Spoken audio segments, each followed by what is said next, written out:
ہم آپ کے لیے طرح طرح کی کہانیاں، جنرل نالج، ناولز، سسپینس کہانیاں، اسلامی واقعات لے کر حاضر ہوتے رہتے ہیں۔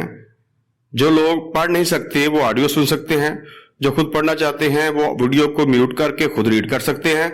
ہماری ہر نئی آنے والی ویڈیو کو بار وقت دیکھنے کے لیے ہمارا چینل سبسکرائب کریں اور بیل نوٹیفیکیشن کو پریس کر کے آل پر کر دیں تاکہ آپ کو ہر نئی آنے والی ویڈیو کا نوٹیفیکیشن بر وقت ملتا رہے۔ فریڈ جو ہی کمرے میں داخل ہوا وہ تینوں افراد وہاں موجود تھے۔ فریڈ نے اپنے منہ پر نقاب پہنا ہوا تھا۔ فریڈ ان سے ملنے آیا تھا۔ کمرے میں موجود 3 افراد میں سے ایک باس تھا۔ اس کا نام جیکر تھا۔ اس کے بڑے بڑے گھنگریالے بال تھے، بال سیاہ لیکن مونچھیں براؤن تھی، مونچھوں کی نوکیں بنی ہوئی تھیں، جبکہ ساتھ والی کرسی پر ایل بیٹھا ہوا تھا۔ اس کا حلیہ نہایت عجیب و غریب تھا۔ اس کی ٹینڈ نمایاں چمک رہی تھی، ایسا لگتا تھا جیسے اس نے اپنے سر پر سرسوں کا تیل لگایا ہو۔ اس کا رنگ بالکل کالا تھا، وہ حبشی خاندان کا تھا۔ اس کا قد لمبا اور جسم مضبوط تھا لیکن وہ کلین شیو تھا۔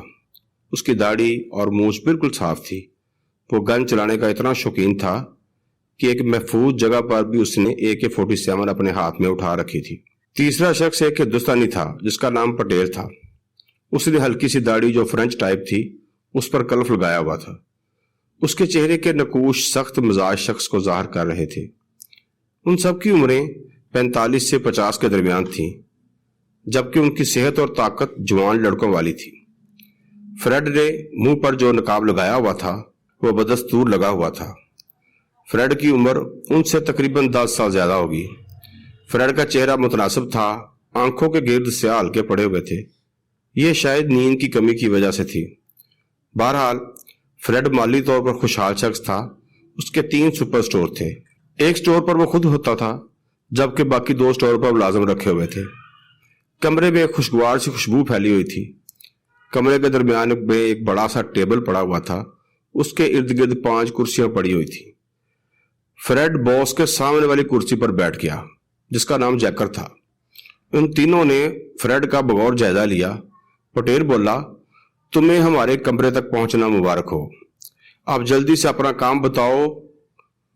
ایل اور جیکر دونوں کے چہرے کے تاثرات کچھ ایسے تھے جیسے وہ فریڈ کے منہ پر چڑھے ہوئے نقاب سے ناخوش ہوں۔ فریڈ بولا، کام تو وہی ہے جس کو کرنے کا آپ دعویٰ کرتے ہیں۔ جیکر نے خفگی سے کہا، تم نے اپنے چہرے پر جو یہ ماسک لگایا ہوا ہے یہ ظاہر کرتا ہے کہ تمہیں ہم پر اعتماد نہیں۔ تم یہ سمجھتے ہو کہ ہم تمہارے بارے میں پولیس کو بتا دیں گے۔ ایسا نہیں ہے، فریڈ نے ہلکی آواز میں کہا۔ اصل میں بات یہ ہے کہ میں آپ کے سامنے شرمندہ نہیں ہونا چاہتا۔ گنجے سر والا ایل بولا، دفع کرو اس بات کو، ہماری طرف سے جتنے مرضی ماسک لگاؤ، ہمیں اس سے غرض نہیں، بس کام بتاؤ اور ایڈوانس جمع کرواؤ۔ اس کا بولنے کا انداز تہمکانہ تھا۔ فریڈ نے وقت ضائع کیے بغیر اپنا جملہ بولا، میں تمہیں کام ہی بتانے آیا ہوں، لیکن مجھے اطمینان تو ہو کہ تم اس کام میں مہارت رکھتے ہو۔ جیکر اور ایل کھول کر ہنسے اور بولے، اچھا تو ہمیں یہ ثابت کرنا ہوگا کہ ہم یہ کام کر سکتے ہیں۔ ٹھیک ہے، ابھی ثابت کر دیتے ہیں۔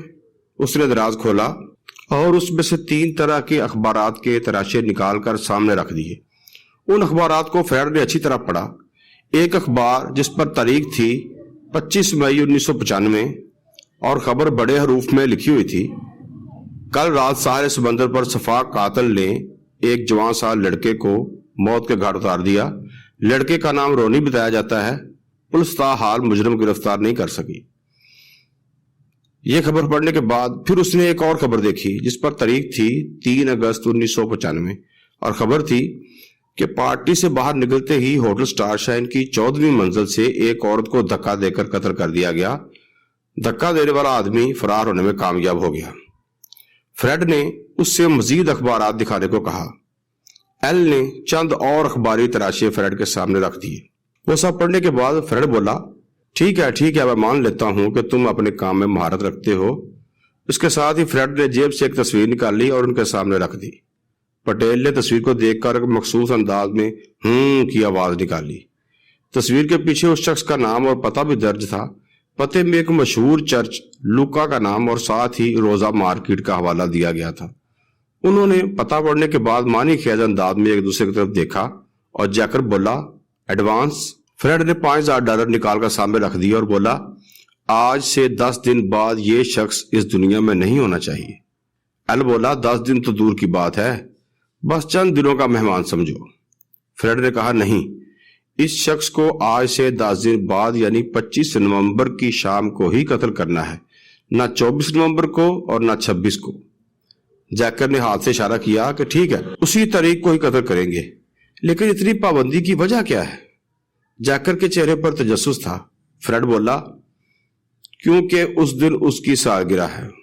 अगर तुम उसे तयशुदा दिन और वक्त पर मारोगे तो मैं तुम्हें बकिया रकम $5,000 की जगह $10,000 दूंगा। एल अपनी टेंड पर हाथ फेरता हुआ बोला, वाह क्या बात है, लगता है बड़ी सख्त दुश्मनी है तुम्हें उससे। हाँ बिल्कुल है, फ्रेड गुस्से से गूंजा, इसी तारीख को ही असल मजा आएगा। ठीक है बाबा। पटेल मुस्कुराया तो उसके पीले दांत नमूदार हुए। उसने सारा लाके कहा, अब तुम जाओ। यह सुनकर फ्रेड वापस चल पड़ा और रास्ता बदलकर घर पहुंचा। जैकर ने पटेल से कहा, यह मोटी आसामी लगती है, हमें डबल रकम मिल सकती है। तुम कल उस इलाके का चक्कर लगा कर आओ और सारी सूरत हाल का जायजा लेकर मुझे रिपोर्ट दो, ताकि उस शख्स की सही जांच परख हो सके। गलती की कोई गुंजाइश नहीं। जैकर के चेहरे पर सख्त आसार पटेल ने महसूस कर लिए और यस बॉस कहकर कमरे से बाहर चला गया। पटेल अगले ही दिन एक गाहक की सूरत में उसी एड्रेस पर जा पहुंचा। उस स्टोर से उसने खरीदारी की और चुपके से तस्वीर निकालकर अच्छी तरह से मैच किया। वो वही तस्वीर वाला शख्स ही था। पटेल मुतमईन होकर वापस आ गया। एल ने पूछा, क्या वहां कोई खतरे वाली बात तो नहीं? बिल्कुल नहीं, पटेल ने बताया, वहां कोई परेशानी वाला मामला है ही नहीं। चर्च के साथ ही मार्केट है, वहां पर एक पास एक स्टोर है। ये शिकार तो इंतहाई आसान है। एक शरीफ सा बंदा है, पता नहीं नकाब पोश को इससे क्या परेशानी है। जो भी हो, हमें उससे क्या? एल ने गन उठाते हुए कहा, हमें तो अपने पैसों से मतलब है और बस। जैकर बोला, एक लिहाज से हम बहुत अच्छा काम कर रहे हैं। कोई शख्स किसी से तंग होता है, वो परेशानी के आलम में हमारे पास आता है, हम उसकी परेशानी दूर कर देते हैं। खुदावंद हमसे कितना खुश होता होगा। इस पर सब हंसने लगे। 25 नवंबर का सूरज तुलू हो चुका था।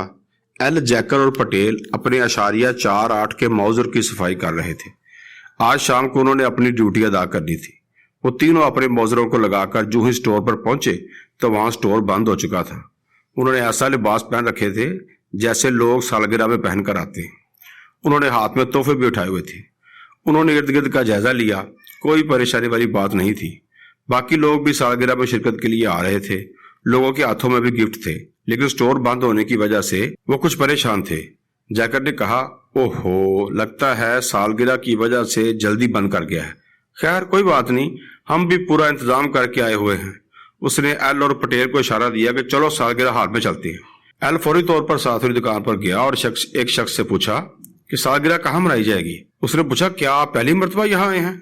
जैकर ने कहा, दरअसल कुछ ही दिन पहले हमारी दोस्ती हुई है। उसने कहा, सालगिरह ऊपर 3री मंजिल पर मनाई जाएगी। जैकर ने शुक्रिया अदा किया और 3री मंजिल की तरफ देखने लगा।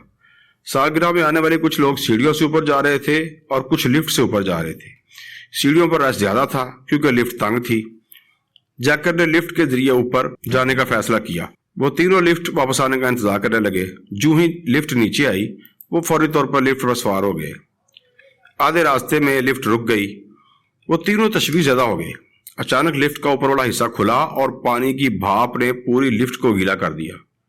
उन्होंने बाजुओं के कफों के अंदर मौजर लगाए हुए थे। सब हैरान थे कि ये क्या हो रहा है। इतने में लिफ्ट दोबारा चल पड़ी। जब लिफ्ट रुकी तो सामने ही लोग हाल में नजर आ रहे थे। जाकर सोच में पड़ गया कि कुछ गलत तो नहीं हो रहा। एल और पटेल भी कुछ नर्वस थे, लेकिन उन्होंने किसी को महसूस ना होने दिया। वो सब हाल में चले गए। हाल में स्टेज पर वही फ्रेड बैठा हुआ था जिसको वो कत्ल करने आए थे। उन्होंने अपने मौजरों को हाथों में लिया। सामने बैठा फ्रेड बोलना शुरू हुआ और कहने लगा कि तमाम आने वाले दोस्तों का मशकूर हूं जो सब यहाँ आए।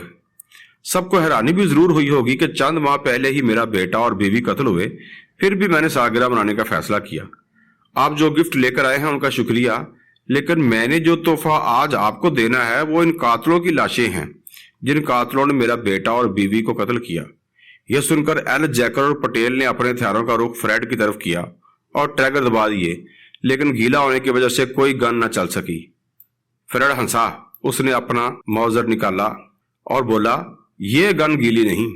उसके साथ ही फ्रेड ने 3 फायर किए। اور وہ تینوں وہیں ڈھیر ہو گئے۔ اب ان کی لاشیں پڑی تھی۔ سب مہمان اس قیمتی تحفے کی اہمیت سے آگاہ تھے۔ وہ سب کہنے لگے، happy birthday to you, happy murder day to you, اور حال تالیوں سے گونج اٹھا۔